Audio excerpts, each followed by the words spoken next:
Hey, what's up, guys? It's Mike Reed here with my best buddies, Harrison Bean and Nick Graffio. Today we're going to be talking Multiverse of Madness. We're going to be giving you a non-spoiler review at first, and then halfway through we are going to drop the spoilers, all right? Stay tuned for all the weird madness. And we're going to be stoned. The Illuminati will see you now. We just got done watching Multiverse of Madness, the newest entry into the MCU, and I kind of went in with weird. I went in kind of with weird expectations because I was like, they're overhyping the movie. Yeah. They're overhyping it. They're releasing way too much. Yeah, bro. I was not surprised by anything except one thing, which I will talk about in the spoiler part. But I wasn't really surprised by anything. Everything I had kind of seen was already kind of spoiled for me. I'm not going to spoil it for you, just in case you have not seen all the things that we have unfortunately seen. Actually, click at the timestamp below if you want to hear spoilers. This was a fucking Raimi film, man. Oh yeah. 100%. Groovy. For me, this felt like a return to form for Sam Raimi. I mean, if you didn't know, now you know. A return for Sam Raimi too. Yeah. Wasn't the last thing he did like Oz the Great and Powerful? Yeah, I mean, he was looking it up yesterday. Oz the Great and Powerful. He did, Ash vs. Evil Dead. He also did one of my favorite series, the Spartacus series. Oh, okay. I didn't know he did that. Yeah. Oh, fuck. Yeah, Oh, that absolutely. makes more sense. And, obviously Ash vs. Evil Dead. Yeah, he got to come on and produce for that.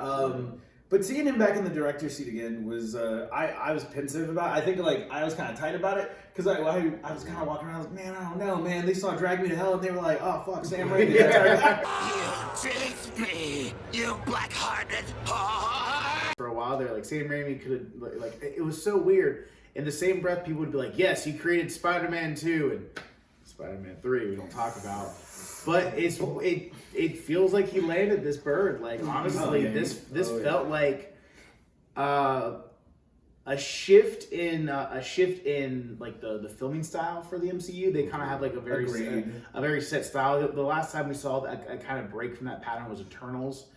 This was definitely its own unique style, but I was here for it. I definitely enjoyed it. That's the thing I love and kind of hate about Sam Raimi. The best thing about this, and I'm upset at myself for being tight now, because after seeing what they wanted to do, Sam Raimi is of course the perfect choice for this, because he does that spooky, campy but still scary thing very well, where it's like you're kind of laughing at kind of how silly it is, but in the same breath, that's fucking horrifying if I saw that on the street. Yeah, you're like it's like this is funny and cheesy, but it's like if this legitimately happened to me in real life, that'd be fucking unsettling. Oh yeah, 100%. And the filming style harkened back to I'd say late 90s, early 2000s, kind of a little bit. I think we mentioned it during the film, and so does the music. And no surprise, because we got Danny Elfman doing the music.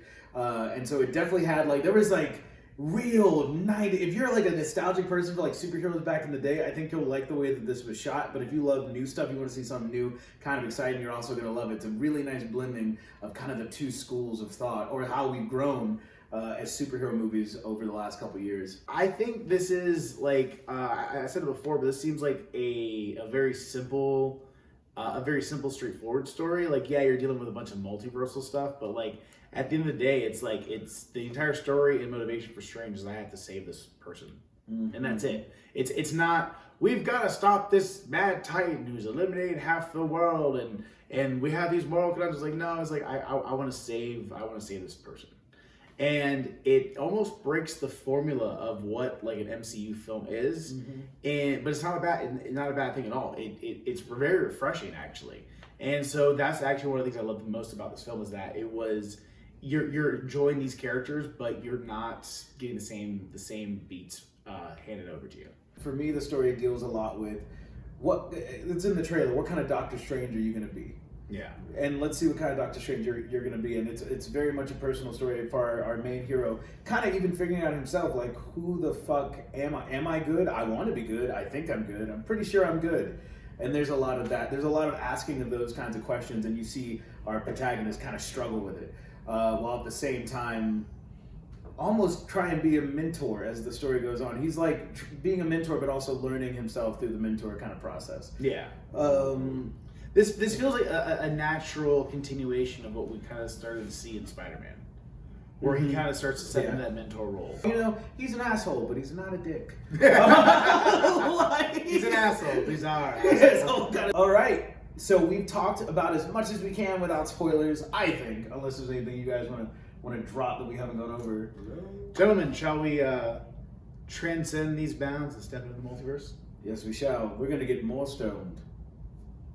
Da-na-na-na-na. Yeah, finger guns is gonna be our thing. A few moments later. All right, guys, welcome back to the spoiler section of our review. We're gonna get into the real, actual nitty gritty shit. So let's fucking dive in. Yeah.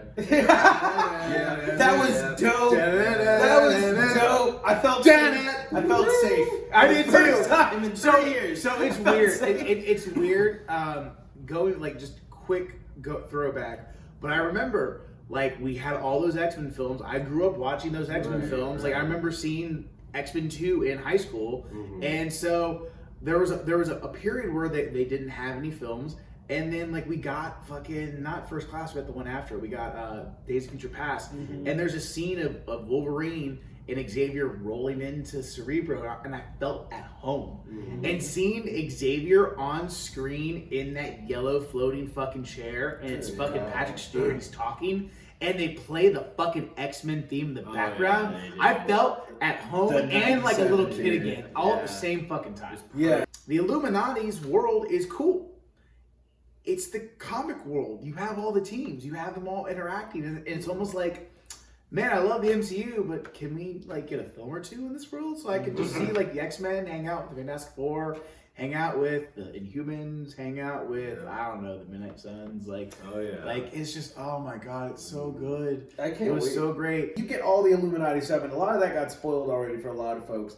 But like seeing it on the big screen, it still hit. Like even though I kind of knew what was going on, all the beats I was supposed to hit still hit. And that's the great thing about this movie is I said in the beginning, I was like, oh, I felt like all the things that were like big spoilers or whatever had kind of like it was already over, and most of them were, but like I still loved it start to finish. Narratively, spoiler stuff, the trailers kind of lied to us, and they made it seem like Doc Strange was going to be bad guy, like or a version of Doctor Strange was going to be the bad guy.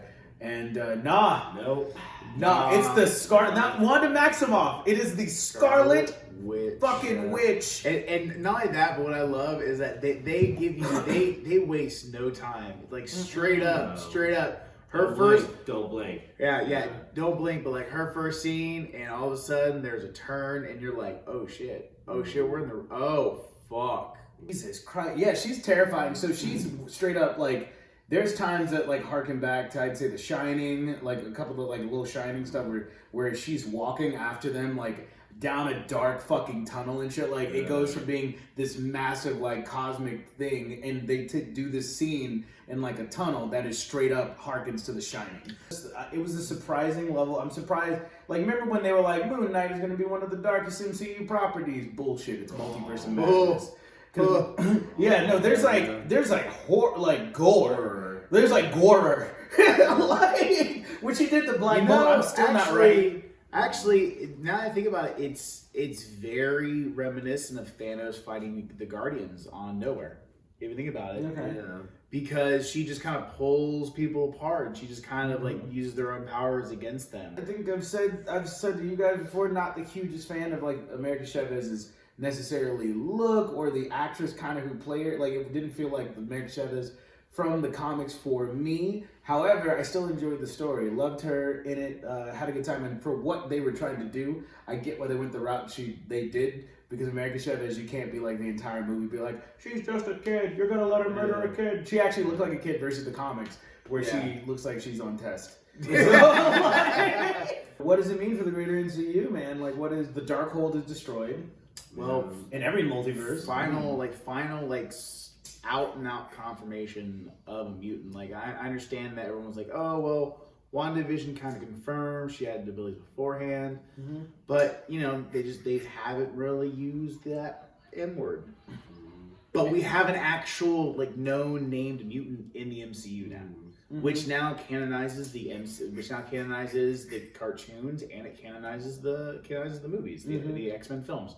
So that means that, boom, we have mutants finally confirmed and they're coming. We also have the Baxter Project and the Fantastic Four. Like, we know Sue Storm, and we know Reed Richards exists, and we know that he has a wife, and most likely it's Sue Storm. But and that's, I think that was my, if I have a letdown, I think my letdown is, if I have to have a letdown, not really a whole lot of tying into the greater MCU stuff or talking about anything. Like, we don't have a good sense of what's going on in the world. I don't think.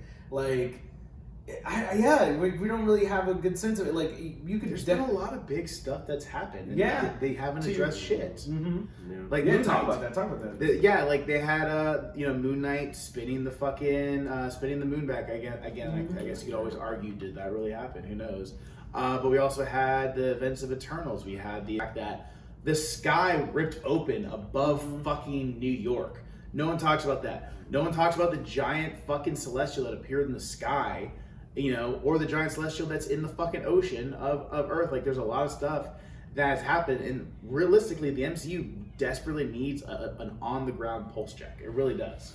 Like, 100%. just to at least place these films, or just get like the normal people's perspective on what the fuck is going on out there. All right, guys, thank you for joining us today. We appreciate you, aliens, androids, and wizards, for popping into All Access Geeks review of Multiverse of Madness. It was fucking awesome. Yeah. Like, it was great. We enjoyed it. Definitely check it out yourselves. Please give a like, a subscribe, and let us know what you thought. If you disagree with anything, or if you just genuinely want to chat about the film, we'd love to hear your comments. Bye-bye.